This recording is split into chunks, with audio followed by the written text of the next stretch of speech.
Okay, welcome back to the Black Print. This is Tiffany Milkhannie, and we're going to start where we left off with our book, Indian Alchemy or Rasayana, in the light of Asceticism and Geriatrics by Madahasan S. Okay, so we left off here on paragraph 36. Drug-induced sublimation of the material body. The same legend in Alberoni maintains that the oil and human blood preparation, when mesmered, makes the individual fly up in the air. The change is the same which occurred with the body of Jesus after resurrection as ascension. It is the property of resurrection body. The all-changing agent here is blood as soul.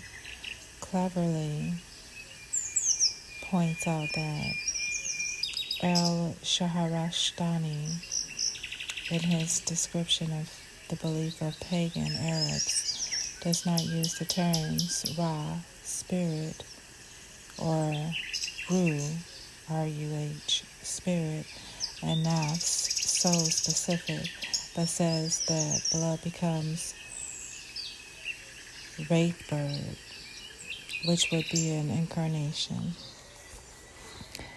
The Burkett Smith and Burkett Smith would add that among Aborigines, there is a strong belief that blood possesses magical powers. Thus, we call soul was blood to the primitive man, who, however, attributed to it magical, really creative powers such as soul alone can possess us. One such power was to transform itself into a bird. When bird, soul incorporate, this conception was entertained not only by Arabs but Nilsson. But as Nilsson informs, that even the Greeks, the ideal of soul bird was extremely common. It could also be confirmed by Indonesian art symbolism. Thus, the blood and oil preparation, on being smeared on the body, made the letter soul-like, expressed by its power of moving about as though space did not exist, and also to fly up in the air. It can easily make the same individual invisible as will. It can easily make the same individual invisible at will. Jildaki, a famous Muslim alchemist, who gives such particulars qualifying a man who has taken elixir. We have seen that the powerful drug is effective even on physical contact, and herbal magic in particular is based on such a hypothesis. Okay, so I just want to note here, it's saying that this blood and soul concoction that was made was believed to be smeared on the body and to allow the man to fly. If I'm reading that correctly, this is basically alluding to this solution being able to somehow, which you will have to remove gravity, and it could allow the body to become anti-gravity and levitate, or it says fly here. So it says fly up in the air. That's interesting. And they said that this was actually accounted in some of the earlier belief systems out of Greece, actually. So I just wanted to note that. But let's keep going. Judiki, a famous... Okay, I already said that. Okay, we have seen that a powerful drug is effective even on physical contact, and herbal magic in particular is based on such a hypothesis. The same taken internally would naturally prove more effective. The blood and oil preparation of the legend is externally applied, yet it can sublimate the material body, making it soul-like. And it is also a panacea, both the properties being mentioned in Al-Biruni. There is a Chinese legend according to which the prince of Hainan took some elixir. What was left was licked up by his dog, and the rest picked up by a cock. All died, but all revived, and they ascended to heaven in broad daylight, just as Jesus did. The scene has been illustrated, and I have reproduced the picture in an earlier article. Such a drug made immortal in Chinese is called San Shen. David concluded that such a being is identical to the jinn of Arabian Nights, and the word jinn must necessarily be Chinese. I have been able to confirm this etymology. That's interesting. So the word jinn is coming from the Chinese. Okay, cool. Paragraph 37. Legends of gold with the power of growth. Legends of gold with the power of growth. There is a second legend reproduced by Al-Biruni referring to the Rasayana, which would make one immortal. Thus it is clear that Rasayana rejuvenates and is also immortalizes. But it does even more. It makes one victorious and capable of doing everything one desires. If I may so put it, it is like Aladdin's lamp as a drug, or a drug with similar powers to those of Aladdin's lamp. Even this notion is Chinese. A third story refers to a plant of the species of Lactaria from which blood flows. Otherwise, a milky sap oozes out. Such a plant was exploited by tricking a man who was thrown into fire and was burnt with the herb. The man was accompanied by a dog, and the bodies of both became golden. We have to focus attention on the active principle turning even flesh, be it of a man or a dog, into gold.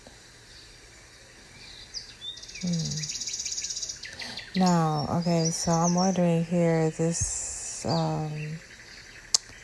theological or is this actuality, like practical?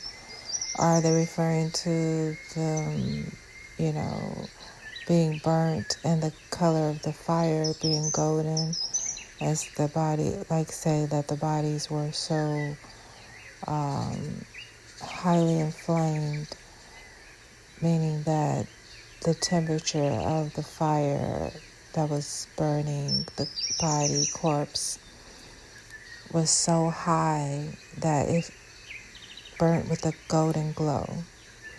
So we'll just note that and just keep going. Okay, so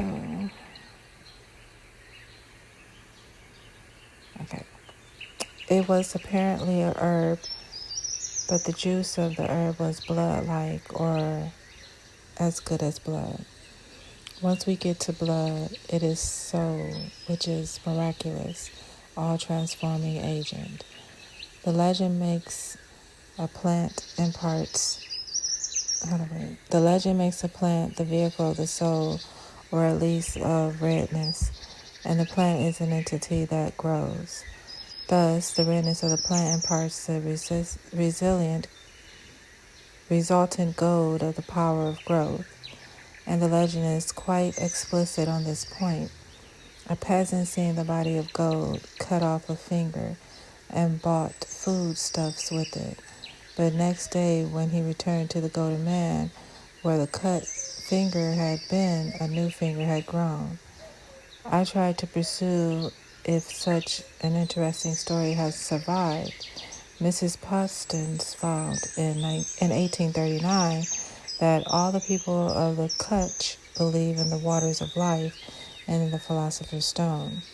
She narrates a legend attributed to the reign of a king named Laki, when a man was burnt as above by the stratagem using a specific herb with red juice, with which the body, so to say, was calcined. The result produced a golden body of the man, but this could grow, for any member cut away would be replaced by a fresh member. The herb changed flesh into gold, but gold was something living capable of self-repair or growth. The most important point here is that red juice of the herb recalling redness equals soul. Subsequent to the compilation of the monograph, Dr. Bullock, Vice Chancellor of Sid University, kindly presented me with a copy of History and Thata, town written in 1621, which he has edited. In the accompanying letter, he rightly points out that the legend, which begins on page 67, is entitled Torah Purs, but instead it should be Tilla Purs, since the author himself translates the term in Persian as golden man. Tilla equals gold, or Purusha equals man. Tilla equals gold and Purusha equals man. In Sanskrit, accordingly, Tilla Purusha would be correct Persian Sanskrit term, enabling us to state that Shenzhen Chinese Torah Purs equal Tilla Purusha, which equals golden man, each being literally translated. Their proper significance makes them gold made immortal, a man who has acquired immortality by using alchemical gold as drug. Literally taking the term golden man degenerates into a figure of gold on which the legend is based. It begins by reference to the Kutch, where a goat was observed with its mouth red. An ascetic there was aware that a herb with the blood red juice had been property of the transforming a substance into gold when calcined with it. Obviously, the goat and it had eaten such a herb, which actually proved to be its sole food plant. There further appeared a shepherd whom he induced to cooperate in settling up a fire with the object of worshiping it, and fire was lit up with that herb. As the ritual, the ascetic and the shepherd were to go around and around the fire. The ascetic had planned thereby to throw the shepherd into the fire and calcine him into gold. The shepherd sensed the danger and instead managed to throw the ascetic into the fire. When he turned into a figure of gold, he cut out an arm, but next day found that the same had grown to replace what was missing. Thus the legend confirms the belief in a gold-making herb, the carrier of a gold-making juice, kimia, and the plant incorporated redness as the active principle, best appreciated as soul, and the synthetic gold incorporates the power of growth donated by the plant, which thus makes alchemical gold a living substance. Such a legend has given the latest version I could trace as reported in 1948, in preference to a book on cookery. Aga Hedgar Hassan, professor of Urdu, Nizam's College, Hyderabad, India, relates as follows. It has been narrated that the chief of royal kitchen of King Vajad Ali Shah of Lucknow would prepare a dish of lentils, dal, by first frying a golden coin in ghee, butter. To verify such a strange recipe, the king had the procedure demonstrated. After frying, the gold coin was thrown away and the ghee with which the coin was fried was poured on a dry tree trunk or block of wood. When the coin was examined, the hard metallic gold had become a crumbling mass from being pressed between fingers, and on the next day the dry stump began to sprout. As far as the tree trunk was concerned, it was resurrected or made to grow like a living tree. The causal factor with the power of growth was obviously in the gold, where it lay in the potential or Latin form. By heating it was transferred, and now ghee became the vehicle of the power in its dynamic phase. When this ghee was poured on the dry trunk as dead plant, it was revived and could grow. Though the tree was resurrected, the phenomenon can also be interpreted as a case of reincarnation. The growth soul infused in the gold left the coin as dead and went over into the tree trunk. Characters exaggerate interesting but subtle characters. Legends do the same, making them attractive and impressive. The alchemical gold is ferment gold, and not the same as metallic gold or fossil gold. No history of alchemy brings out into prominence. On the other hand, the legends narrated about Sakali attributed to gold the power of growth, when gold becomes something living. That is why legends were not ignored in that study. Paragraph 38, Etymology of Rasayana. The best evidence is internal evidence, or what the word itself connotes. In this case, it is Rasayana. According to Sir P.C. Ray, Rasa, Mercury, and Ayana equals way. When Rasayana, way to Mercury, the know-how of Mercury. Such an etymology was coined to identify Rasayana as alchemy proper or mercurial alchemy. But we have seen Charaka uses the term Rasayana earlier for the art of rejuvenation and for drugs employed by that art. With the Charaka, Rasayana was mainly herbal and only next partly so. He does not speak of any mercurial. Then Al-Biruni makes the root. Rasa equals gold. Rasa has several meanings. Its origin meaning is rasa equals juice, freshly extracted from a plant. It is identical with the word aya of Chinese and the term kimia, Arabic kimia. Now the Sanskrit Bengali dictionary Amartha Chandrika translate rasa equals pran. Since pran equals life essence or soul, rasa equals soul. We have had the formula blood equals soul. Then, what is blood to man is juice to a plant, so that blood equals juice, which equals soul. And a legend reported just before a plant contained blood as its juice, or juice was blood. This notion enables interpreting blood equals rasa equals soul.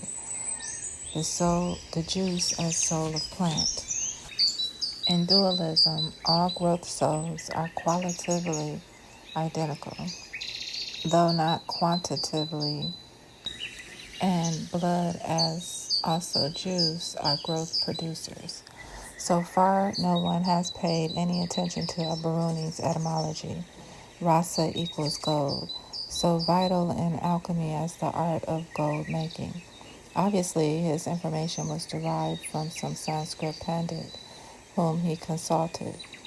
To vindicate his etymology, there is Gozian's Bengali dictionary where rasa, swarna, and swarna equals gold. Thus, rasa equals gold. By now, we have the renderings.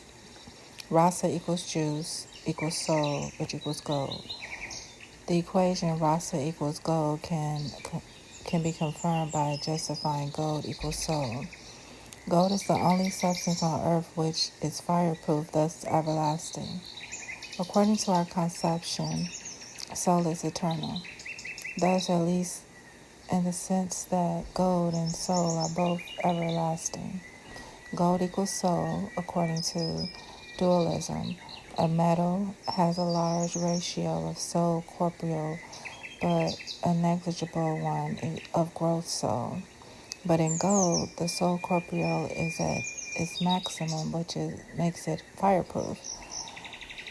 Then, referring to soul corporeal in particular, gold is practically nothing else than soul corporeal. In this light, gold has been taken to prolong life. We now turn to suffix ayana or rasayana. The best rendering is found in popular Bengali to Bengali Dictionary of Mitra. Here, ayana, ashra, and ashra equals shelter, hence above a bald in a vehicle. Then one rendering makes Rasayana vehicle of juice, when juice equals soul. Now the translation of Rasayana as vehicle of juice compares ideally with Gild's Meister's rendering of latter Greek word for alchemy, which is shumia.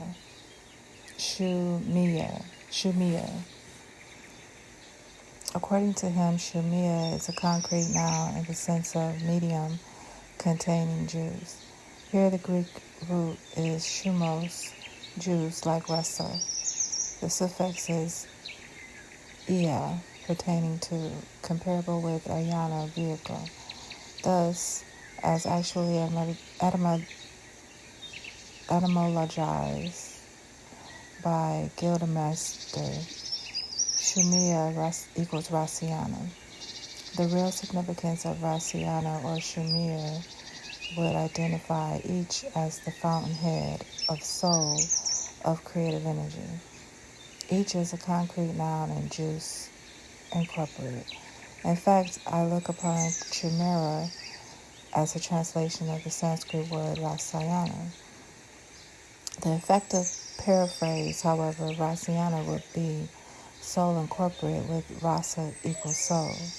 Soul being a more active content in its container is ignorable when Rasayana is soul in its dynamic form as ever growing. When rasa equals gold, which equals soul, then Rasayana equals vehicle of gold as soul. Here we can compare it with Divyana, vehicle of gods, a celestial carriage. Rasayana as vehicle of gold would be a synonym of herbal aurora's preparation. Gold would be the vehicle and herb used in its preparation and soul. The end result is identical with soul and its vehicle, the two as one, or soul incorporate, appearing as live gold. The unusual commercial term would be calcine gold, the best among calcine metals or herbal metallic preparations. It is in such a sense that Al-Biruni used the word Rasayana with rasa equals gold. In all terms composed with the root rasa, this invariably signifies soul as something eternal and something capable of growth. This is the essential feature of life. The Rasayanas become donors of growth and thereby of life. Here, the original sense of rasa as juice has undergone transformation, for juice of the herb makes it grow, and ever other rasa is a substitute of a plant juice as soul, the ideal growth principle. Since the word rasa, as incorporated in the term Rasayana, has different meanings, but all capable of being interpreted as promoting growth or increase, they are briefly listed below. 1. Rasa equals juice in all dictionaries. 2. Rasa equals jiao, which equals life, and the Abdul Hamad. 3. Rasa equals prana, which equals life, and the Amartha Chandrika. 4. Rasa equals Rita, which equals semen viril and Gosyan. 5. Rasa equals Yao, which equals water in the Gosyan. And 6. Rasa equals gold in Abaroni and Gosyan. Okay, paragraph 39. Rasayana as elixir. Goethe has made a pregnant observation to the effect that no man knows his own language best unless he knows at least another. The same principle is clear enough when we try to exchange our own currency with another. Let us then see how Rasayana is used by Sharaka can be rendered into English. The one dictionary we can consult here is that of Monier Williams. It paraphrases Rasayana as a medicine supposed to prevent old age and prolong life. And when it uses one word for its translation becomes Rasayana, which equals elixir. Now, elixir is a arabicized Chinese term, there being no word of Greek or Latin origin which conveys the same sense. And this is because neither Hippocrates, who belonged to Greece, nor Galen, who lived in Rome, recognized rejuvenation as possible. Sharaka and Indian physicians, even of modern times, theoretically admit it as being probability. Okay. Sharaka and Indian physicians, even of modern times, theoretically admit it as a probability. The Chinese, whose medicine was also found by ascetics, likewise recognize rejuvenation as possible, and this takes us to the etymology of elixir. The word elixir has been discussed before. The Chinese term is ik-chi, Chi equals soul, ik-chi, the one soul, above all others. If ordinary souls account for longevity of different durations, the one soul is powerful enough to make its acceptor everlasting. Chi, as soul, requires merely explaining what soul itself stands for. Soul is a familiar word, and we do not fully appreciate on the account its real significance. Rationalists attempting to explain chi have unwittingly described what they themselves conceive soul to be. It is best to allow the Chinese themselves to explain soul. We learn from Atkins that a Taoist priest denied that creation was God's act, and maintained that it was the active material agent which he called chi, character 1064 and gills, a word meaning a very pure form of matter, which equals prime matter of the alchemist, and was the creator of things. Its pure part arose from formed heaven, and the grosser portion became earth, and Giles explains chi as a vivifying principle, which really means all creative and all changing power. Chi, then, has the same powers as heaven and earth. Nothing can contrast the significance attributed to elixir as explained above than equating it, as Sarton has done. Elixir equals tonic. By tonic is meant a medicament strengthening the system as a whole, whereas elixir would be vivifying the system as a whole, changing a mortal into an immortal. The term used by early Greek alchemists has been medicine of life, mentioned by Taylor. It can be improved upon as medicine of immortal life, or the drug of mortality. The alchemists recognized the entity called prime matter itself as primordial element and source of all forms of matter. It was everlasting and self-changing substance. By assigning it such virtues, prime matter becomes soul incorporate, and thus prime matter a synonym of the one soul or elixir. This is common to all growing and living forms and can be extracted practically from all substances if only proper technique is applied. It merely means that instead of placing energy as the original creative power, we have prime matter instead. One may say that elixir permeating a base metal transformed it into something living, and since the substance was a metal, it became a living metal, and further everlasting, which means the resultant became ferment gold, everlasting and eternally growing. The other version would maintain that a base metal was reduced to prime matter, which can retransform itself into an everlasting, ever-growing form or ferment gold. Thus, prime matter equals elixir, with chi equals soul in elixir, and rasa equals soul in Rasayana. Finally, chi equates elixir, and rasa equates Rasayana. With elixir as the one soul incorporate and Rasayana as soul incorporate, we can appreciate Rasayana equals elixir. Even rasa equals elixir, as given in Monier Williams. 40. Paragraph 40. Kimia equals elixir. We can further proceed to confirm what has just been stated. We know already that in the Arabic is sir kimia, so that it is sure is the one soul incorporate. What does kimia signify? This has also been explained before. Kim equals gold and iya equals juice, when kimia equals gold-making juice.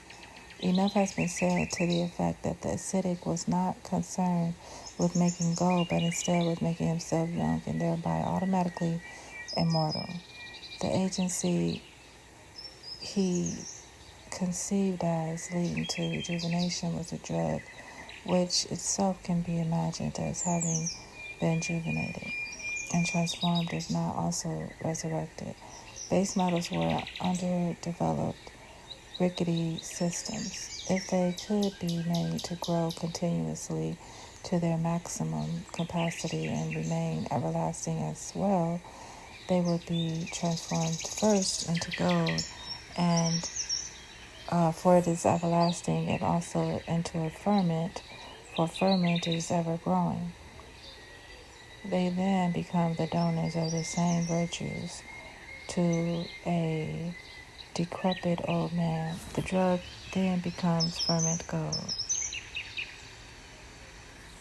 Nothing less can be so convincing as a drug of immortality. This is why the alchemists wanted to make gold and only live gold or ferment gold.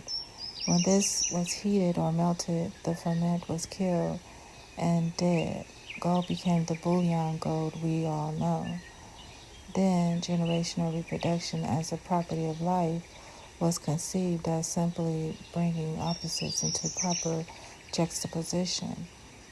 It was like bringing together a couple, young and beautiful, when they are bound to face as bride and bridegroom.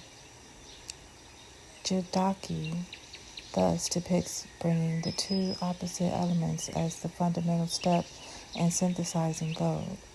As mentioned by Reed, Mercury and sulfur are our soul and lunar seeds, which make them grow and increase, thus generating a life form capable of growth and reproduction, exemplified by ferment. The sulfo-mercurial complex then becomes two as one, an autonomous, self-generating entity. Returning to the term kimia as gold-making juice, with juice equals soul already explained, kimia means gold-making soul.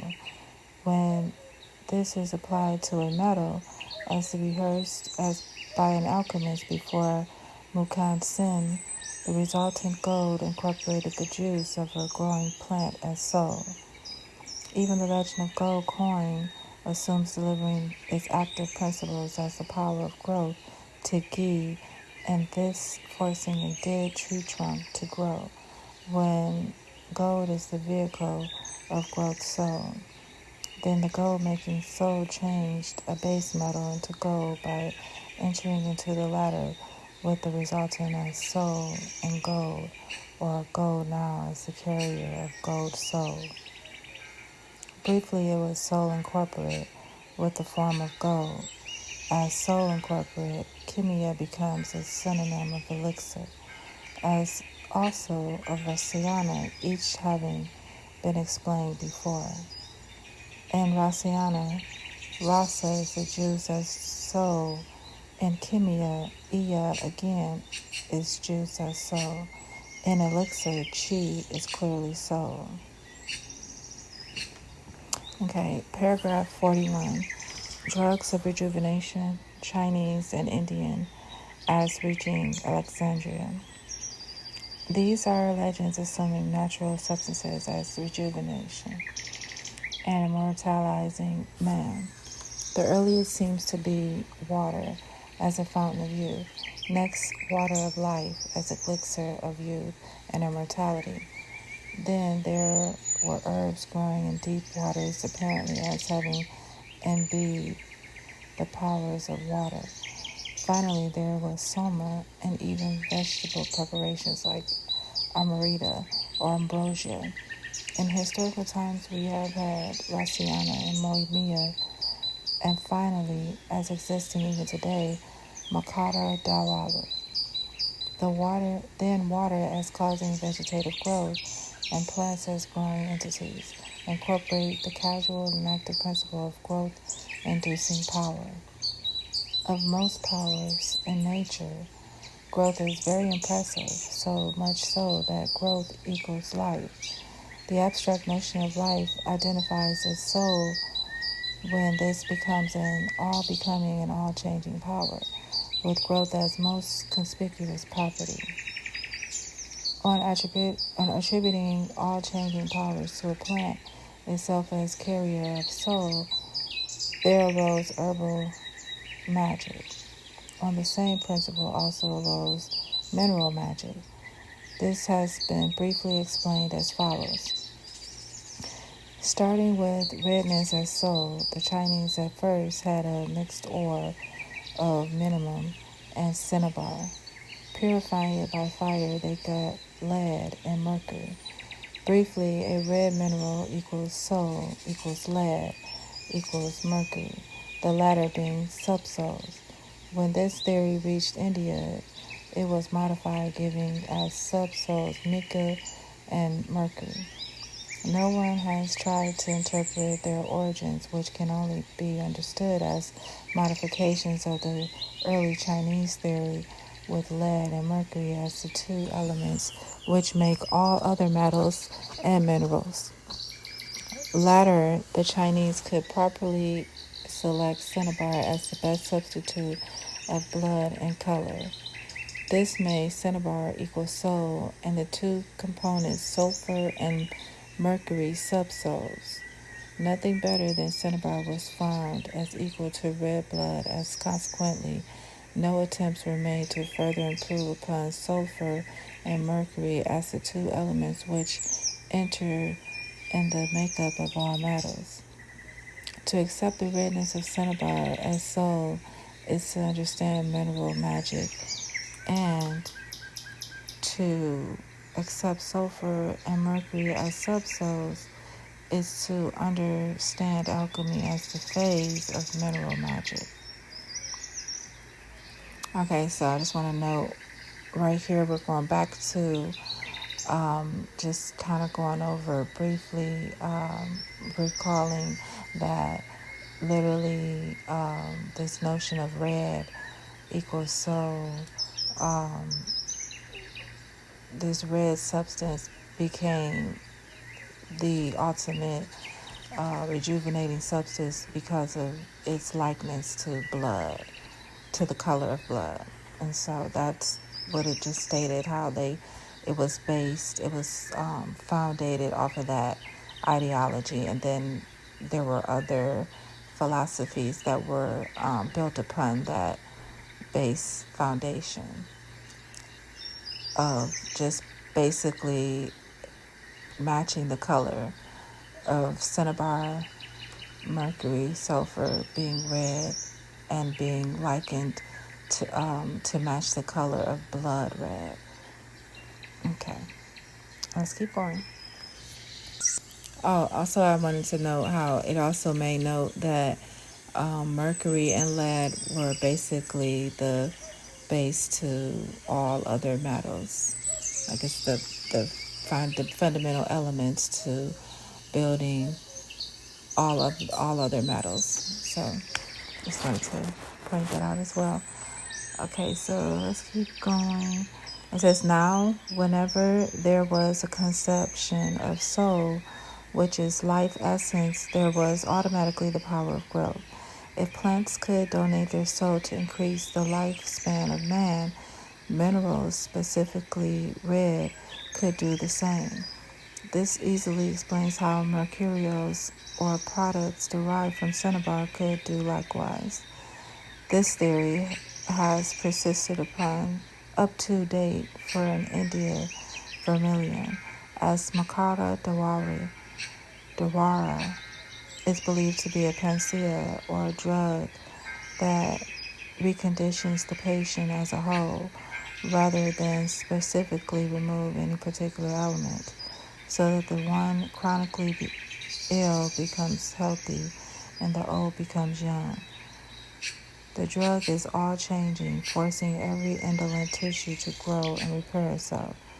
We have, however, seen that the Chinese represent the immortal, carrying all insignia 3 items: a mushroom, a leaf representing a plant, and a gourd as a container of pills of immortality, otherwise depicted as the red pill, obviously a vermilion. Thus, when drugs of rejuvenation, as produced of China, reached Alexandria, they were of a mixed nature. We find something similar in Indo-Pakistan, where street vendors of such drugs sell them on pavements. Similar must have been the case in ancient Alexandria.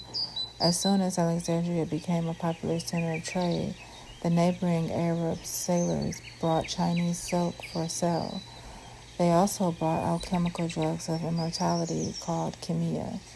The poor Arabs did not know what the word signified, but they knew the claims as reconditioning the human system, conferring eternal youth, and transforming base metals into ferment gold, everlasting and ever-growing.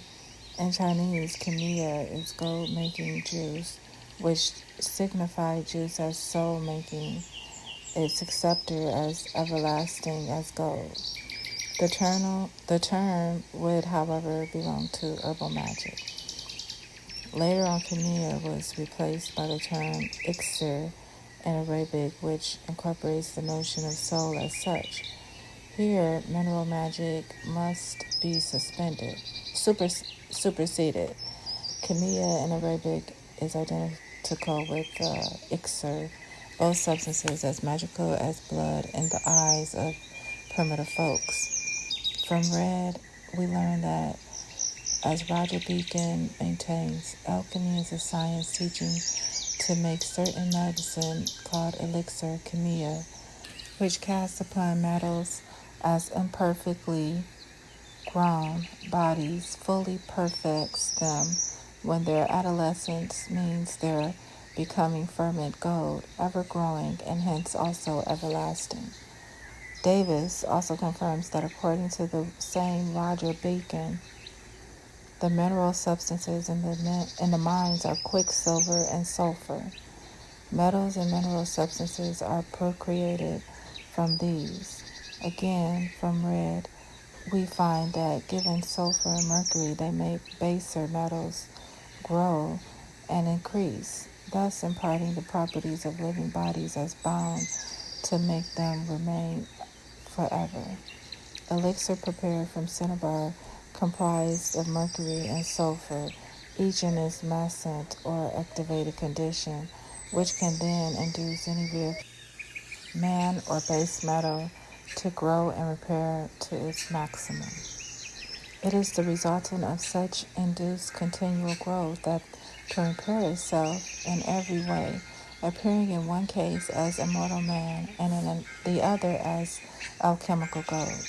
Then alchemical preparations as drugs of immortality and more so of rejuvenation appealed to human nature, and lay co-ops of Alexandria must have accepted them for their face value.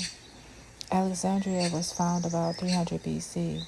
By 200 BC, it had increased in importance for this neighboring Arab sailors to carry Chinese silk for the Alexandrian market. At the same time, they introduced Chinese drugs called chemia. They did not know what the word signified, so that the corpse also remained ignorant of its sense. Nevertheless, chemia was transliterated correctly by the Griatrics-speaking co-ops into Greek, making chemia, the latter pronounced exactly as chemia. We picture the importation of chemia through the agency of Arab sailors who first handed it over to co-ops, both belonging to the lower class of society. Later, when Alexandria became even more famous, Indian merchants were there and also took their Rasayana drugs, which again claimed rejuvenation, as was the case with chemia. Now the Indian merchants could contact the more intelligent Greeks who were familiar by then with chemia as drug. The Arabs and co-ops both retained chemia as loan word, but the Greeks, knowing Indian themselves, would translate Rasayana as chemia. Guildmaster has independently etymologized chemia as the vehicle of juice, and Rasayana means nothing else. The Arabs went earlier to Alexandria, and the Indians came after them. This explains how chemia is the older word in Greek than shumia, and also how the latter, as translation, is a clear Greek word, while the former, as loan word, connotes nothing in Arabic or in Greek. Then we can fix the birth of the word shumia at about 100 AD, or 200 years later than that of shemia, for both to have been in use as synonyms by about 300 AD in Greek. When we realize that as late of about 1000 AD, Al-Biruni does not speak of any mercurial alchemy in India itself, it is inconceivable that about 100 AD Rasayana could have represented any mercurial or even herbal mercurial preparations in Alexandria. This came to be the case in India later than 1000 AD, and it is to this stage that Sir P.C. Ray can refer as follows. Later on, Rasayana was almost exclusively applied to the employment of mercury and other metals in India, and at present it means alchemy. That Chinese silk was being used in Alexandria shows Arabs having brought it all the way from China. With regards to Indians bringing their Rasayanas now needs our attention. Gordon writes that the earliest appearance of Indians in Egypt is during the reign of Ptolemy Philadelphus. Asoka had sent an embassy of Buddhist missionaries with 250 BC as the earliest reasonable date. but the dates covering the period of the greatest trade activity between the West and India are from the time of Augustus to that of Vitellius. In India, Rasayana then could only have been popular about 100 AD, when we assume Rasayana was translated as Cumea. There is no doubt that Rasayana, though claiming rejuvenation, was not mercurial. It was either purely herbal or herbal metallic, as with Shalaka. The herbal magic was improved upon by mineral magic, has been maintained above. Correspondingly, herbal Rasayana were developed into herbal metallic preparations, never ignoring their herbal principle.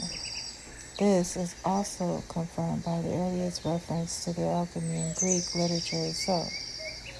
Taylor informs that the earliest text pertaining to Greek alchemy comprises of only a few pages, entitled Gold Making of Cleopatra.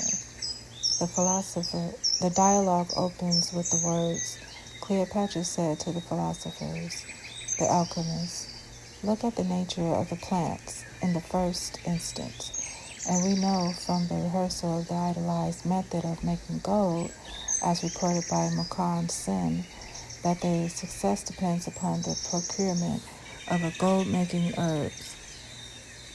The herb made gold, and alchemical gold made the aged young. Finally, the Chinese themselves came with their silk to Andria. Using their own word, Cumea, they could enable later Greeks to translate it as Shurosozomium. Wale writes that Cumea, gold juice, the Chinese expression, exactly corresponds to Crusozomium or Zoshimus. Thus, there were three synonyms in Greek. Shemia, a loan word directly taken from Arabs of Chinese origin. Shumia, a translation from the Sanskrit Rasayana. And Shrusozomium, directly translated from Chinese with those visiting Alexandria about 200 AD. Once we assume cinnabar is soul or as red as blood, it explains how mercurial magic superseded all herbal magic. But before mercurials became popular, herbs alone were preferred. Thus, even in earlier Alexandria alchemy, no metals, gold or mercury, were mentioned in the first instance, but instead plants. All this is in full harmony with the present attitude of accepting alchemy as an offshoot of herbalism.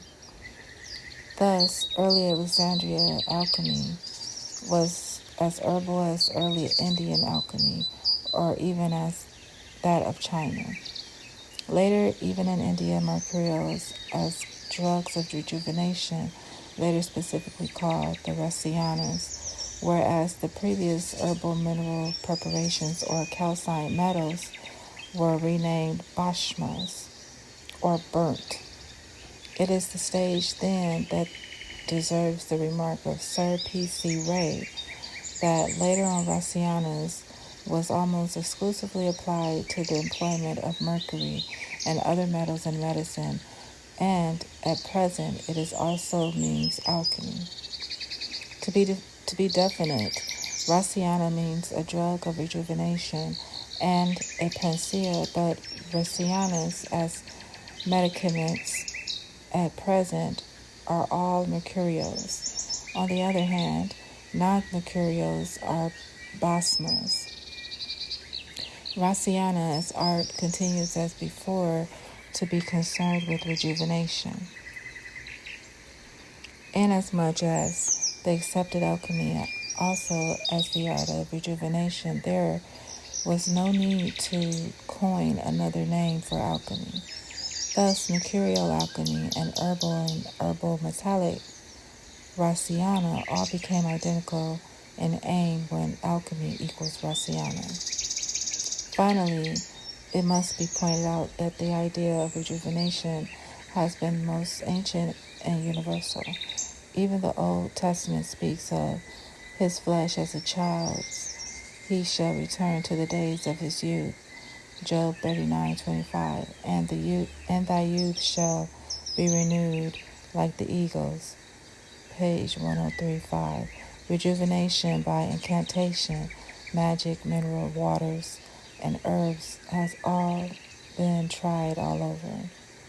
Calcine metals as drugs of rejuvenation have been the specialty of India, whereas mercurials as that of China. Alchemy can be defined as the art of rejuvenation by means of mercurials as drugs. Both the systems, Indian and Chinese, were offshoots of herbalism. Okay, paragraph 42.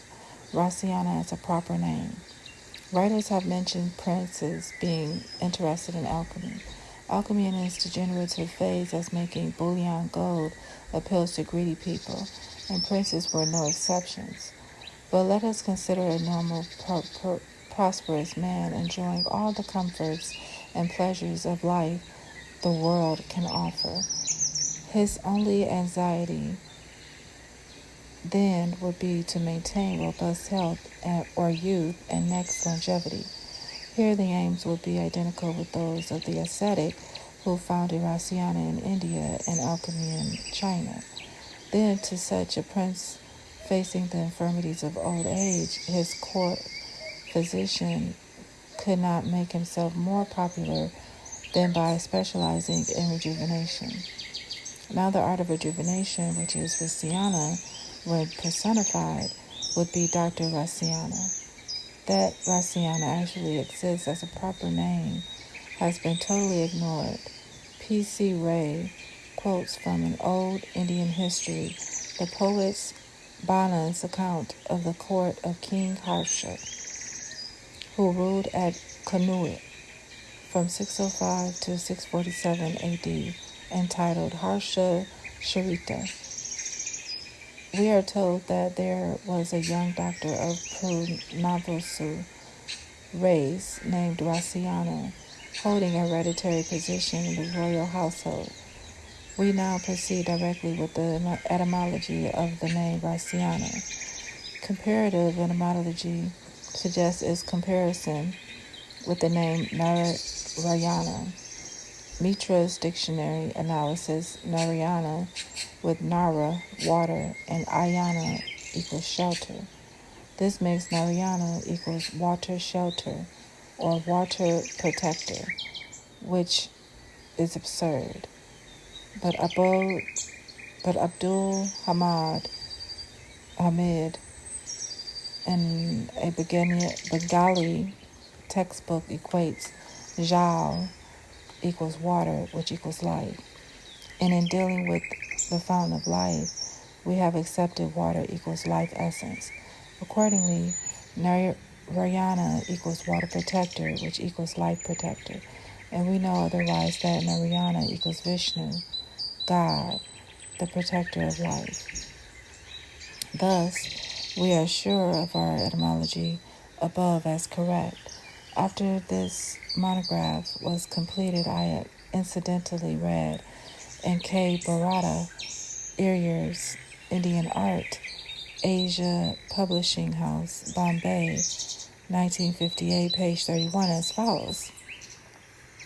Water is a life-bestowing, sustaining, and fertilizing substance, and therefore it remains the emblem of life. There are many personifications of the life-giving powers of water, of which Vishnu himself, as Narayana, is the chief. But whereas Nara, water, Rasha equals juice, however, we have seen that water is the element which created the universe and was the first to have existed, and juice is correspondingly life of the organic world, where plants constitute the dominant phase. Thus, if Narayana, water protector, equals life protector, then Rasayana, juice protector, equals life protector. There is nevertheless a difference between the two protectors of life, traceable to water as the creative element of the universe and to juice as that of the organic world. Juice as content has plant as the container, so that juice protector is the protector of the plant life and thus the sovereign of the vegetable kingdom. There is still another way of looking at the two protectors. The water protector as water god evolves into the sun god, not vice versa. The juice protector as god of vegetation becomes moon god, next in importance to sun god. Now the sun god is Vishnu and the moon god is Shiva, whereas Soma as god was in charge of vegetation on earth, there was the moon god as overlord of all vegetation, including that on moon, where the choicest herbs grow. Shiva is directly connected with the universal herbalism, is traceable to a stage, as Mrs. Bhushan informs that old Bengali literature abounds in reference to cotton cultivation. The god Shiva is described as the cultivator of cotton and food grains, thus providing food and clothing. Shiva thereby proves to be an efficient life protector. With such a path, Shiva acquired suzerainty over herbalism, and as such also over rasayanas or herbal metallic preparations, and finally over mercurials when these became rasayanas for proper. Moreover, alchemy is also recognized as a hermetic art for which no proper explanations have been forthcoming. Hermes was the moon god of Greece, as Psyche has been established. Like Shiva, Hermes, as moon god, rules over herbalism and thus also over alchemy, which branched off from herbalism. Briefly, the Indian moon god Shiva gave all three, herbalism, Rasayana, and alchemy, while the Greek moon god Hermes gave hermetical art, with all preceding stages antecedent to it, implied but not revealed by authorities on hermetical art. We are still left to show how the sun god Vishnu is a life protector, as also the moon god Shiva. Quotation from Ms. Bhushan shows how, in the earliest phase, Shiva provided food and clothing as befitting a life protector, but later he was recognized as the destroyer. This, however, is half the truth. Shiva destroys life mortal to resurrect life immortal. To be an immortalizer, he has to be a resurrector, and as such a destroyer of mortality. He is really a destroyer come resurrector. Some, impressed by what occurs first, find him to be the destroyer. Those who wait the result recognize him properly as resurrector. Thus, by now, we can confirm that Vishnu created life mortal, whereas Shiva resurrected it as life immortal. Vishnu tries to protect mortal life, merely prolonging it. Shiva succeeds in conferring immortal life. In proper Hinduism, Shiva, not Vishnu, is personified as the immortality. And there is no way to immortality come rejuvenation unless there be destruction of what is obviously immortal. Hence, Shiva is destroyer first and resurrector next. Correspondingly, Rasayana, as the art of rejuvenation, also implies some kind of rejuvenation without which there can be no reconditioning of a decrepit old system to be transformed into a state of blooming health. We can thus conclude that Rasayana, the art of rejuvenation, come immortality, when personified, becomes a synonym of Shiva. We got so far as to equate Rasayana equals Jews protector, which equals moon god, which equals Shiva, resurrector come rejuvenator. And when Rasayana equals Shiva, Dr. Rasayana of Harsha's court can be renamed Dr. Shiva, and that he was actually called Rasayana has been documented. But by now, our interest has been shifted to the personality of Shiva, in as much as he is the supreme being to personify rejuvenation.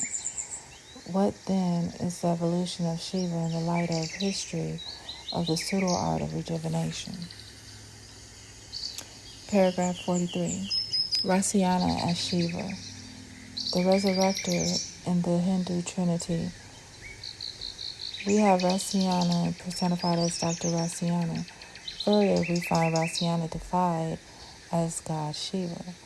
To appreciate this, we consider the equation Rasayana equals rejuvenator, and then show that Shiva's career centers around the metamorphosis of an infirm old Asiatic into a youth with robust health.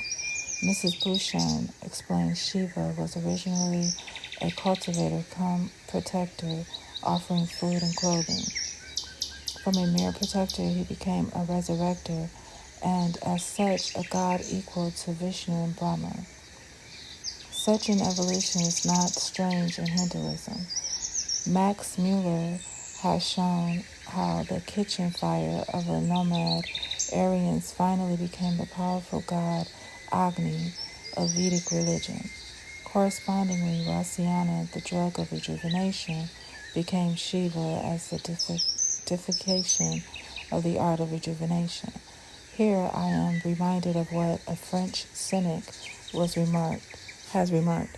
First, man created God in human image. Then God created man in divine image. Some tactless people have made direct claim to be gods, which has looked upon as apostasy. But to be created image of God is practically as good as such a theory got currency. We also learned that Cicero, that the licentious Romans made their God so voluptuous to justify their own immortality. A similar evolution starts with the art of rejuvenation, sublimating it as virtues assigned to a deity. As a result, Shiva becomes a rejuvenator and resurrector when he appears as indispensable as Brahma and Vishnu. It is clear that Rasayana was projected to create Shiva as quoted by P.C. Ray. According to popular belief, the science of Mercury was communicated by Shiva himself. Briefly, Rasayana first created Shiva, and then Shiva created alchemy. Professor Nikanti Shastri writes that the name Shiva hardly occurs in Rig Veda as a proper noun. It is applied to many gods of the pantheon in the sense of propitious, and once indeed to Rudra himself. Rudra is the father of Murats, and identical with Agni, fire. Shiva, as the name of the deity, is unknown to the ancient Vedic hymns, though they mention a tribe of Shivas. The worshippers of the Linga, phallus, the chief symbol of Shivaism, are condemned in the Rig Veda. Phallic cult with which Shivaism is connected was widespread in pre-Vedic India. Thus, Shivas and phallus worship existed in pre-Aryan India and was later adopted by Aryan and Hinduism, with Shiva as the resurrector and one of the three foremost gods. Now, what is most important is the fact that The earliest mention of Shiva worship that can be dated definitely is the Megasthenes, which brings us to the historical times. It leaves us in no doubt that the Shiva position, the Aryan Hindu pantheon, is a very late one. Rasayana is a division of medicine, and, as more important than curative medicine itself, was the conception of ascetics. Shiva, in the first instance, was an ascetic, and more the lord of ascetics. As an ascetic beggar carrying a begging bowl, he is depicted in many a piece of sculpture, as also shown by Agwala. Thus, we first identify Shiva ascetic. Now, all ascetics were old people, and Shiva, as this decrepit old man, approached the sage of Himalayas for the hand of his young, beautiful daughter, Parvati. The sage naturally ridiculed and proposal, but his daughter nevertheless gave her consent. Shiva then regained his youth, and figure 1 shows him with his wife as ideal young couple. Here is Shiva the rejuvenated. Because of his successful rejuvenation, he was so much envied by other ascetics, naturally all age, that Shiva became their ideal and lord. This was the outcome of the mastery over herbalism, and this is in turn was due to having been the moon god. As this insignia he wears in figure 1 taken from the Kumara Swami, the crescent, as the one item of his headdress or crown. As a matter of herbalism, he was able to rejuvenate himself. We note that Shiva wears not only a crescent, but also carries a serpent entwining his body. Living underground, the serpent is a terrestrial emblem. When dualism divided cosmos into 2 subdivisions, these became heaven, earth, which had for their synonyms sun, moon. Thus, heaven equals sun and earth equals moon, whereas Brahma and Vishnu were celestial and solar gods respectively.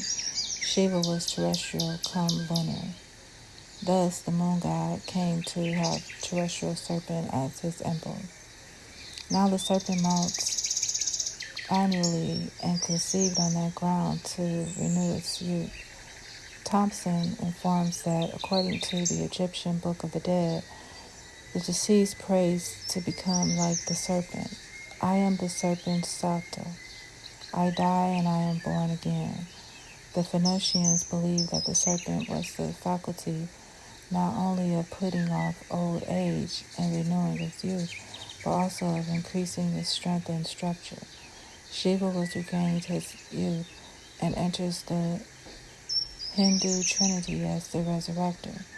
Could not have a better emblem than the serpent as depicted above.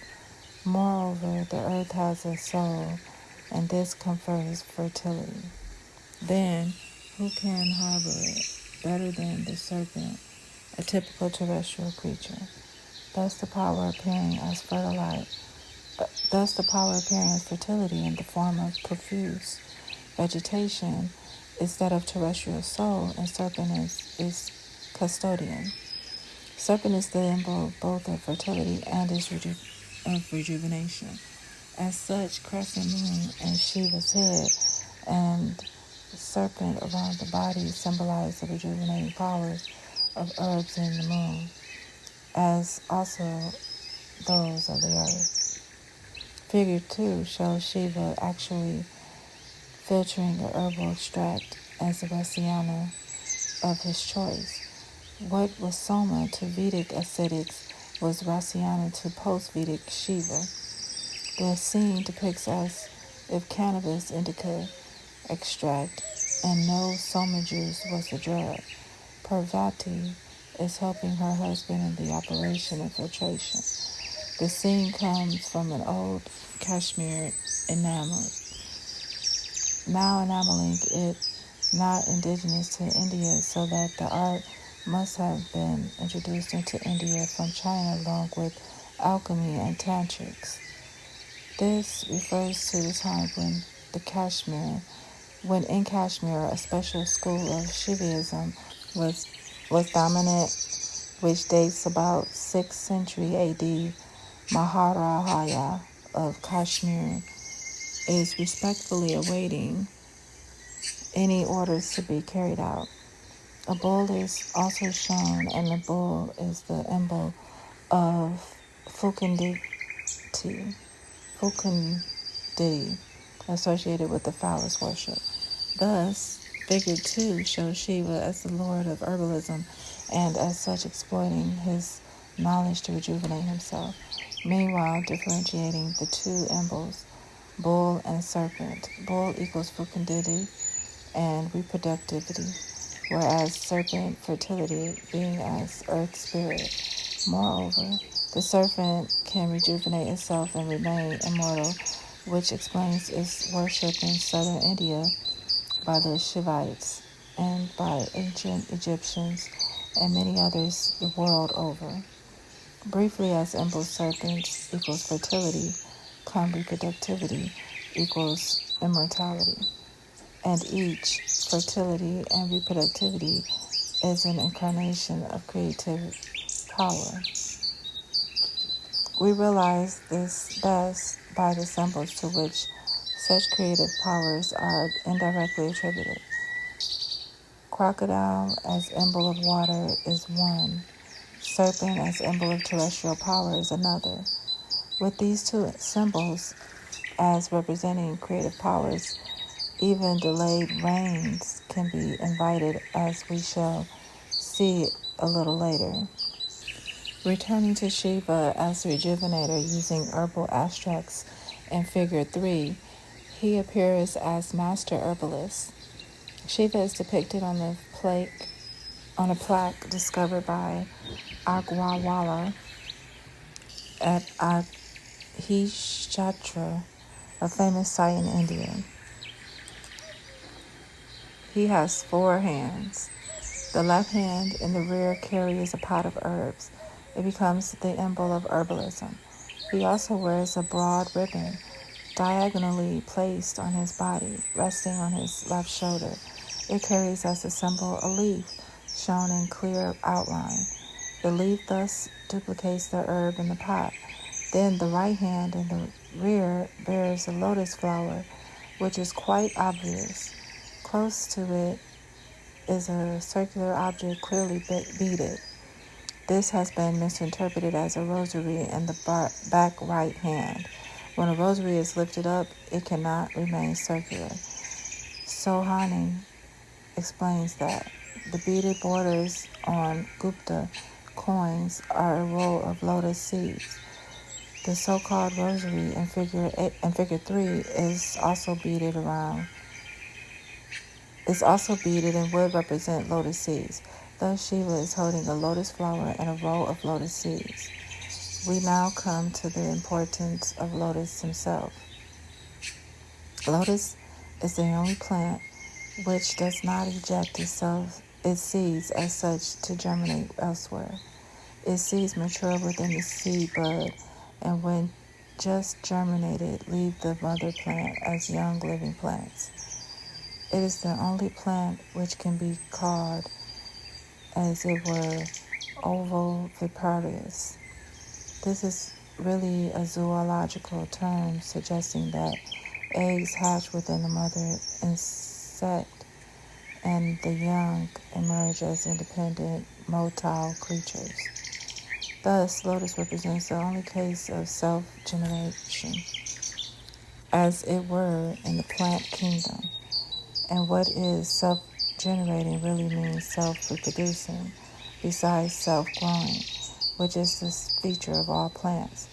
Thus, the lotus alone incorporates fertility cum fecundity, or growth cum reproduction. No other plant does this. This makes lotus a favorite symbol. By now, we recapitulate the important points discussed. Shiva was primarily an ascetic. He married as an old man. He rejuvenated himself. This achievement is due to his having been moon god or lord of herbalism, exploiting herbs on earth and growing even in the moon. He was depicted as a beggar ascetic, also as a young husband of Parvati. He is a drug addiction as maintaining rejuvenation and immortality. The snake he carries is an ideal symbol of rejuvenation come immortality. As moon god, he bears a crescent and the moon god rules over the herbal kingdom. Another emblem of Shiva is the bull, which symbolizes fecundity or virility, a necessary attribute of the rejuvenated. Then a pot of herbs easily duplicates his being recognized as master of herbalism. And lotus symbolizes growth plus reproduction, or fertility plus fecundity. Thus, every emblem of Shiva incorporates reproductive power or rejuvenating power, the two being synonymous. Rasayana was a drug conceived and tried upon themselves by the aged ascetics. Shiva was the lord of ascetics himself, a drug rejuvenated hero. He therefore became the rejuvenator general, which means he further became immortalizer and resurrector. For rejuvenation, immortality and resurrection are the same. To have one is to have the others. The means which Shiva adopted was obviously the use of Rasayana drugs. He therefore personifies Rasayana. Moreover, as a resurrector come immortalizer, he has a place in the Trinity. Brahma initiated growth, which means creation. Vishnu preserved life already created but protected life, which was mortal. Shiva rejuvenated the aged, resurrected the dead, and protected life immortal. Thus, Shiva personifies immortality, and such has a due place in the Hindu Trinity. However, the conception must be a late one, certainly post-Vedic. Paragraph 44. Materials as drugs of choice in acquiring rejuvenation. We have seen such agencies where rich in soul content, if not even soul incorporate, water with soul universals, juice soul of the organic world, blood of the human system, and cinnabar of the mineral forms. Now, none of these can be fractionated into any constituent excepting cinnabar, which yields its subsouls as sulfur and mercury. Many follow the older view, giving preference to mercury over sulfur. In the work Rasayana of Nagarjuna, as quoted by Professor P. Ray, Darda, or cinnabar distilled yields an essence identical with mercury.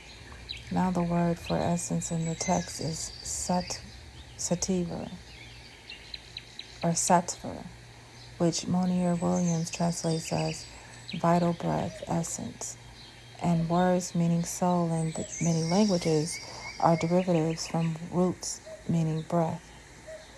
The Chinese word shi is the primarily breath, but best connotes soul. Then sattva essence equals essence, soul equals elixir. Moreover, Professor P. Ray quotes verses meaning that by partaking of this elixir, mercury, the body is not liable to decay and remains in robust health as in youth. Again, on page 133 and on page 318, we read that having prepared with great care the power of projection, it can transform 10 million times in weight of the base metal into gold. It has often been debated if elixir has a powder or a liquid.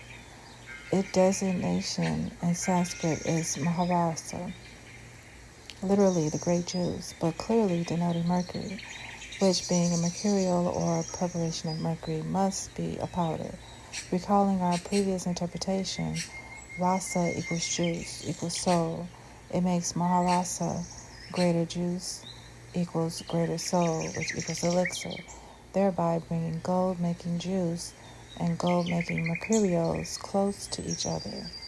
When Maharasa, sattva, and the later means breath or soul, Maharasa can only signify greater soul as more powerful than herbal soul. Accordingly, on page 161, we read that the alchemist Gopal Krishna assigns a minor place to the ancient Ayurvedic treatment by Kashaya Yoga, i.e., by herbs and simples, now giving priority to mercurials. And this is because mercurials constituted of sulfur and mercury are dual-natured products. As a hermaphrodite, which is autonomous, needing no partner and becoming productive. Herbs as simples carry a large quantum of soul, which being mono-elemental is not capable of self-regeneration, or is not capable of self-generation or self-increase. But the hermaphrodite as self-reproductive becomes creative, and equating reproduction equals creation. We get the hermaphrodite equals creator. We have symbols to confirm such to have been the conception while they were designed. Now, what is a hermaphrodite by constitution is a ferment by function. And to the alchemist, the idea of ferment was ferment gold, ever increasing being a ferment and everlasting in form being gold. When this is taken as a drug, it makes the human system grow forever, but normally repairing all defects due to its disease or age. Base metals would also grow to perfection, which means as fireproof gold. Thus, the alchemists identified ferment gold equals hermaphrodite, which equals immortalizer. And the precursor of ferment gold was mercury/sulfur preparation, or elixir, or Rasayana, which could permeate into the system of its acceptor, be it man or metal, and make it grow to perfection or become everlasting. To such a powerful mercurial, Rasayana was given a highly complimentary designation, Makara Dawara. Makara Dawara signifies symbol of Makara. Makara is a fabulous creation. Its anterior half resembles crocodile. Its posterior half fish. Makara then is half fish and half crocodile, both aquatic animals. Water, as the universal life essence and the primordial element, is the greatest creative power. Moreover, we can recall Pagel's observation that accordingly, water creatures symbolize the stages in the transformation both of humid matter outside and blood-bound soul inside. With matter, the blood, soul together, a life form must result, and this is expected from the powers assigned to water. Since the origin of life and the body is one, both arising from water, the resultant must be soul and corporate. Had there been a separate soul, it would take a body of different origin, and their union would be a reincarnation. But body and soul emanating from the same source, we get a soul incorporate. Body being soul, and soul identical with the body. Such is also resurrection body. Unlike resurrection body, the latter capable of dissolution, whereas the former inseparable. A soul incorporate diffusing into another system sublimates the corporal nature of the acceptor and makes it soul-like. The transformation produces another soul incorporate with powers physical and spiritual, characterizing a Superman. What is Aladdin's lamp as a domestic article is so incorporate as a drug, and correspondingly, the mercurial made immortal among men. The final Superman carries a resurrection body, knowing no space and no death, virtues best known as characterizing the personality of Jesus after his resurrection. Having discussed the idealized aquatic life forms can signify, we turn first to fish as half of Makara. Fish is the one creature which best illustrates multiplicity and most qualified to represent reproductivity. The cod, for example, is known to lay over 1 million eggs at a time, and what is so prolific assures itself of its perpetuality, but this is true of its species rather than of the individual. However, the individual is also a member of the species, and as such is representative. Thus, as far as reproductivity is concerned, reproduction equals immortality.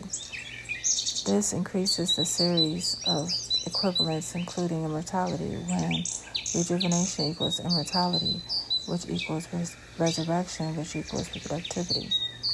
Fortunately, the symbolism of fish has been well studied. It exists also in Christian art, where it serves as an emblem of Jesus, both as immortals.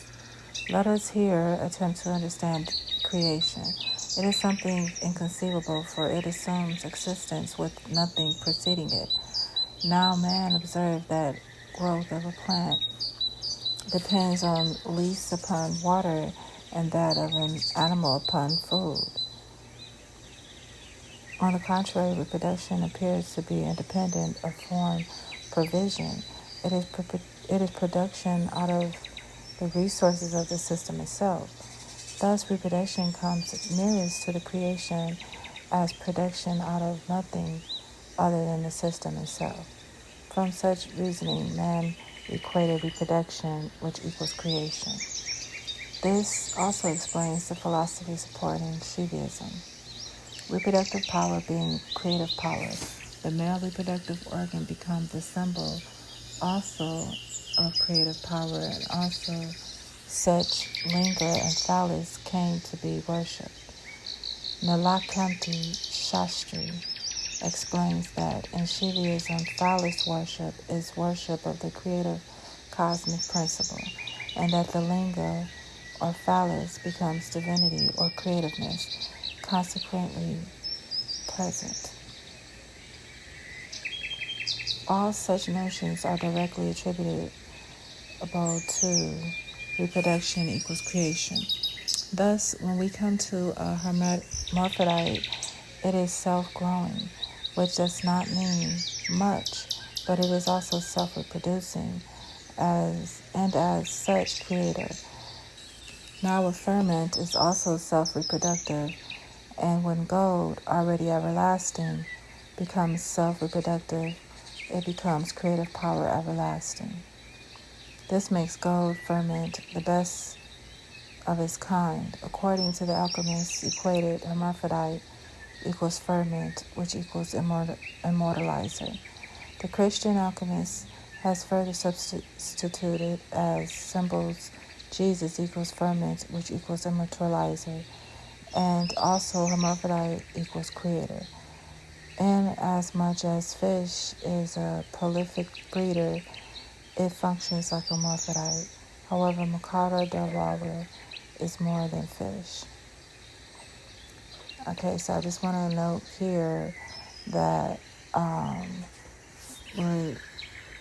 what it was talking about, the hermaphrodite, yeah.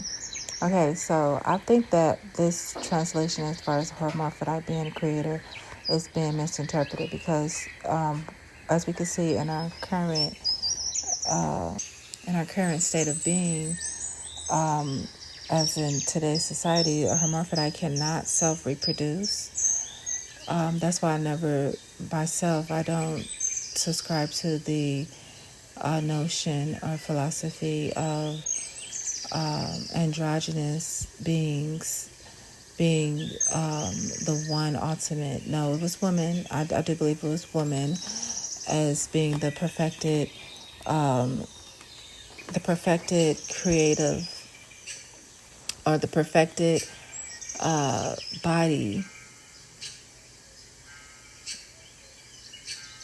physical body form of this space is woman. That's what I believe. I believe the perfected physical form of this space is the woman.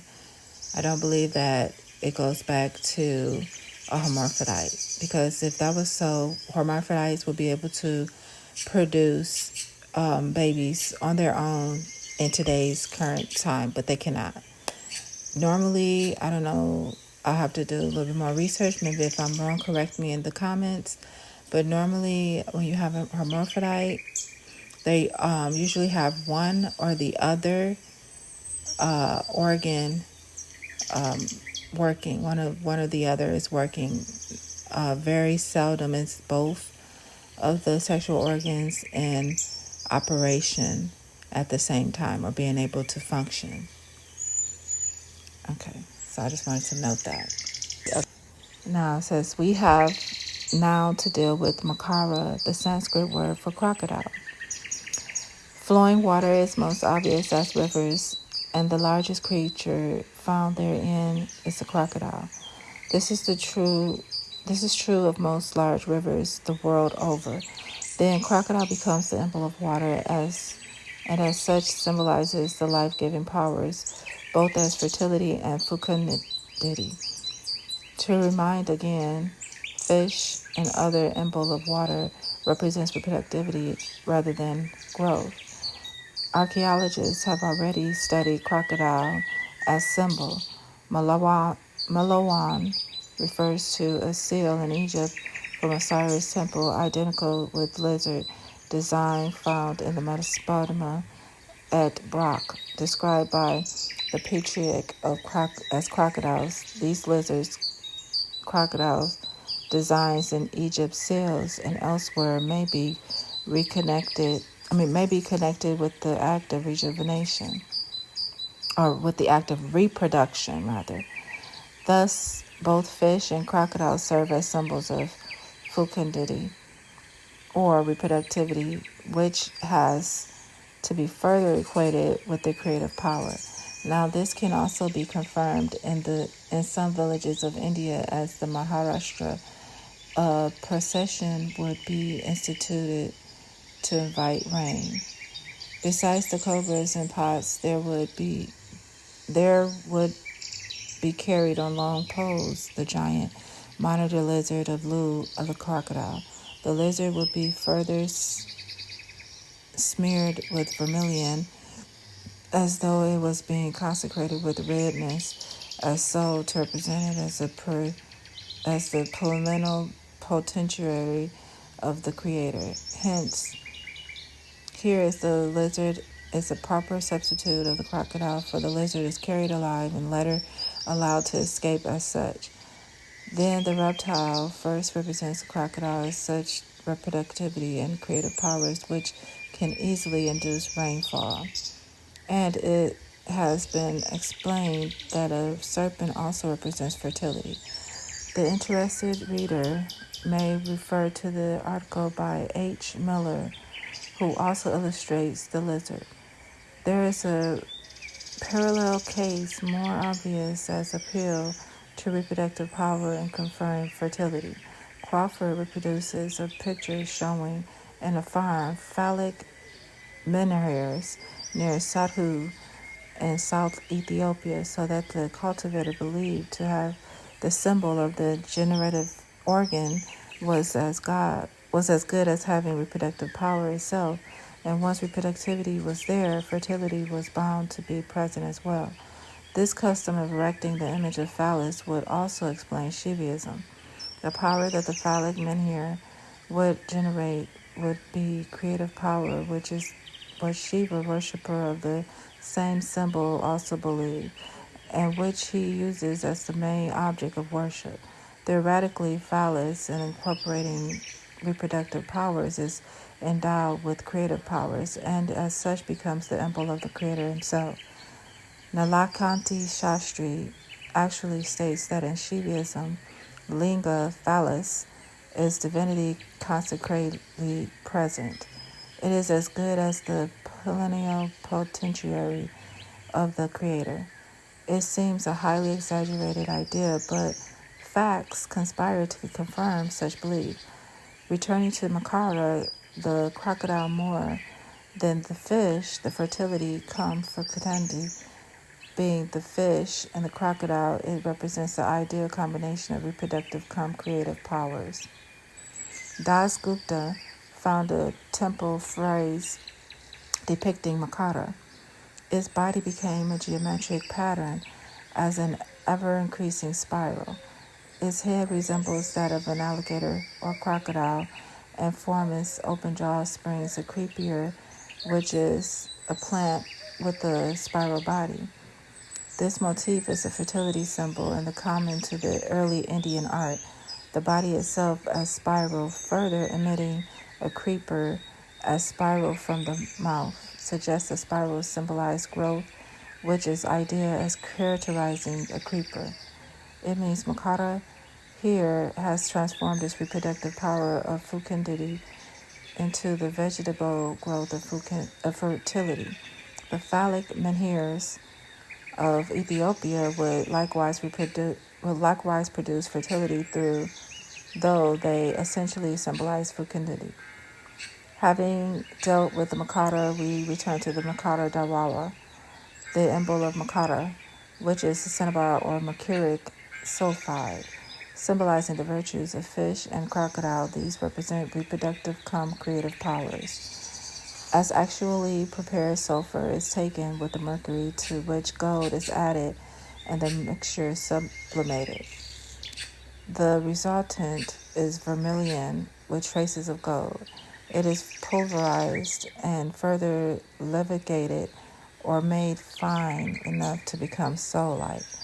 This refined form is called Anu Makaradara, or atomized vermilion, which becomes the best panacea recognized in Indian medicine. Only next becomes calcined gold, on which the Makarara of Gandhal correspondingly writes that it is said to be a cure of nearly all diseases and removes the effects of old age and restores the vigor of manhood. It is a stimulant and aphrodisiac. Makara Dawara, being the drug per excellence in this sense, was called the emblem of Makara. Figure 4 shows Makara with the crocodile's head bearing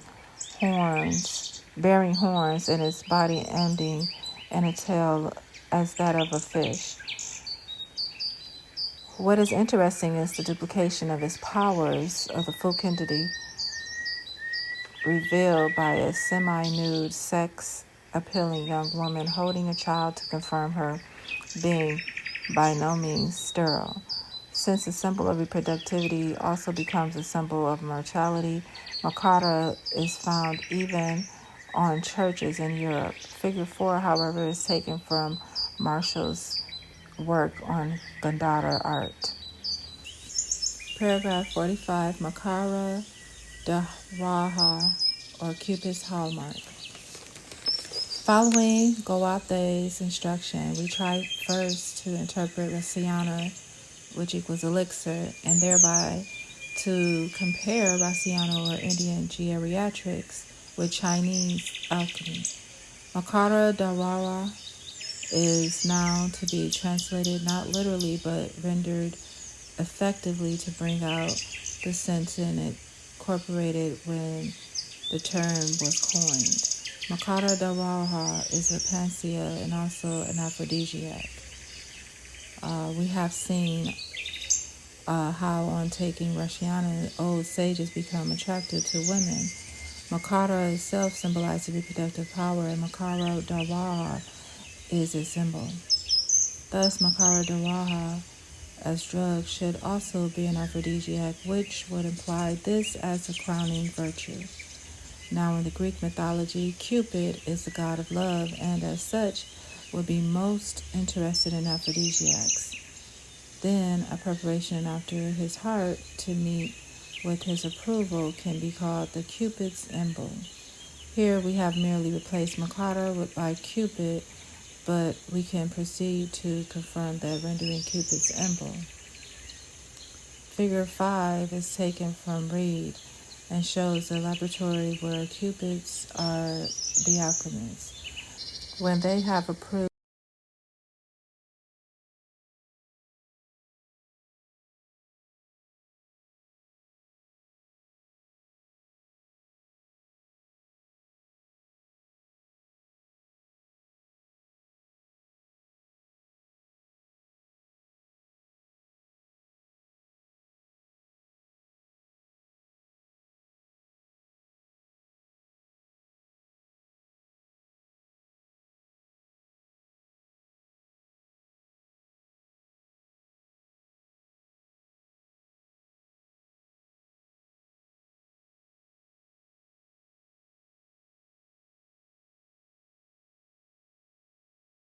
of the quality of their preparation, this would naturally bear Cupid's hallmark, which would correspond to Makara Dawawas of Indian pharmacy, earlier translated as Makara symbol. Of the two designations for a drug, Cupid's hallmark is more aphrodisiac than Cupid's symbol. Figure 5 represents a painting of a European artist who has fully realized that alchemical drugs also claim aphrodisiac properties. Properly speaking, they are more than rejuvenating drugs, making one young and attractive to women as a regular Cupid. Paragraph 46. Mercury as related to Shiva in Indian mythology. We further wish to confirm Makara Dawaha equals Cupid's hallmark. We replace Cupid by Shiva as the god of the art of rejuvenation come immortality. He would then personify Mercurials as the drug of choice for rejuvenation. We have seen that the one power which is present in all such drugs is that of soul, a real creative power. Now Indian cosmogonists have otherwise conceived 5 cosmic elements together representing creative powers responsible for the existence of the universe and of everything therein. There's a tantric text quoted by P.C. Ray, which states that Mercury itself is composed of the 5 elements, integrating the total creative power, and represents Shiva himself. Here, Shiva becomes the creator and Mercury the agency he employs. Briefly, creative powers equals fire cosmic elements, which equals Mercury, which equals Shiva. Moreover, another text explains that Mercury is produced by the creative, which equals reproductive, conjunction of Hara, which is Shiva, and Gauri, which is Parvati. And Mika is produced from Gauri. Mika, sulfur, is the seed of Gauri, and Mercury is the seed of Hara. Instead of the original Chinese elements, lead/Mercury, we have Mika/Mercury, an early Indian alchemy. The reader here may refer to paragraph 30 for a comparison. The text is confusing when we go into the details, but Mercury and not Mika is volatile, and Mercury is spirit or the male principle, while this unites which Mika obviously inert and corporeal, the latter is enlivened. The picture would be similar to the word of God entering a clod of earth and creating a life form, where the word as energy emanating from the creator is the incorporated matter. But the above case, Mercury comes as the energy but as prime matter, as it were of some part of Shiva, the creator. Mercury conceived as part of the creator becomes creative power. Indian mythology further specifies Mercury as Shiva's semen, when semen is to be forthcoming progeny with what prime matter is to alchemical products. In fact, one recognized meaning of rasa also identifies it as Shiva's semen. In harmony with such a conception, the alchemist is advised to make a phallus of Mercury and place it in the east, as quoted by P.C. Ray. Phallus is the symbol of procreative, creative power, and Mercury as the semen is its real content, and the nature of the content can be deduced from that of the container and vice versa. The mythological conception of Shiva is clearly a very late invention by Shivites, who were the pioneers of alchemy in India. Paragraph 47. Persistent of herbalism and mercurial alchemy. The one idea which permeates throughout the contents here is that of the growth force and this is herbal in origin. From herbal Rasayanas, we finally reach preparations of mercury and sulfur, thereby apparently shutting all doors against herbalism. Now the alchemists who wanted to make gold, always as fermented gold, took mercury and tried to make it fireproof, a property which would best bring its nearest to gold. Once mercury became fireproof, it could be colored yellow, as it were, to further change it as gold. Now to make mercury fireproof is to infuse such a powerful soul that it will grow so fast that any injury done to it by heat can be repaired instantaneously. We know a ball can be kept suspended by a jet of water forced from below. Here, mercury becomes heat-proof because it is forced to grow fast enough to repair any injury. It is this growth energy which is also offers to the base metal to make it grow to be fire resistant, thereby gold. P.C. Ray quotes from a Sanskrit work as follows. Shiva said, I shall reveal a most wonderful mystery. An oil from the bulbous root of a plant rubbed with mercury and calcine gives mercury the property of converting 100,000 times its weight of base metal into gold. The plant donated its power of growth to mercury, and this transferring the same to base metals made them grow to perfection, which means until they become fireproof. Really speaking, the soul donating agencies or resurrecting agencies, when metals were killed by heat, were plants. This further explains what an Indian classic on alchemy named Rasaratan Muchachaya recommends, as P.C. Ray translates a passage from it stating that the laboratory is to be erected in a region which abounds in the medicinal herbs as wells. Even the earliest text in Greek alchemy points in the first instance to the nature of plants. Splendor Solis, a classic on alchemy in Europe dated 1582, explicitly affirms that the herb lunatica or barisa, with its roots as metallic earth, has a red stem, grows easily, and if put in mercury changes into perfect silver. And this again, by further decoction, changes into gold.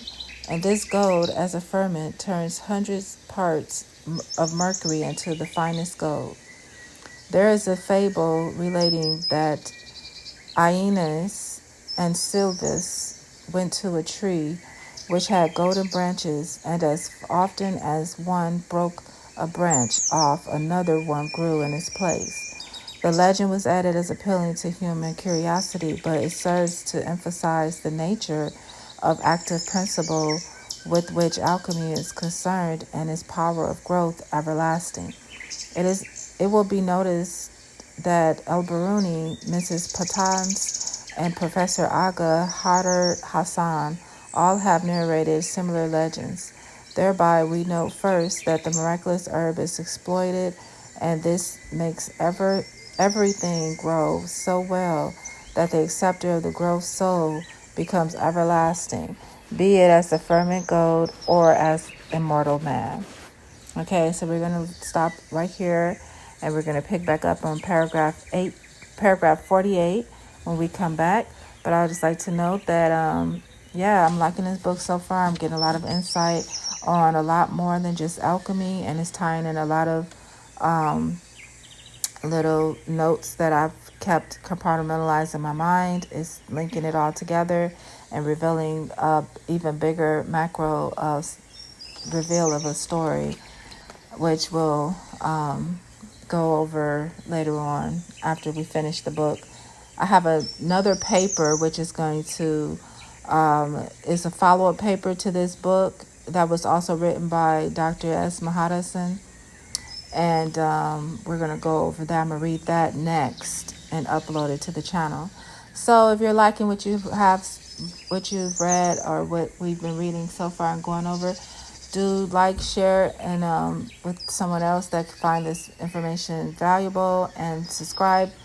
Stick around for more, and I will be back. Hopefully you guys have a wonderful day, evening, night, whatever time you're reading this. I'll see you soon.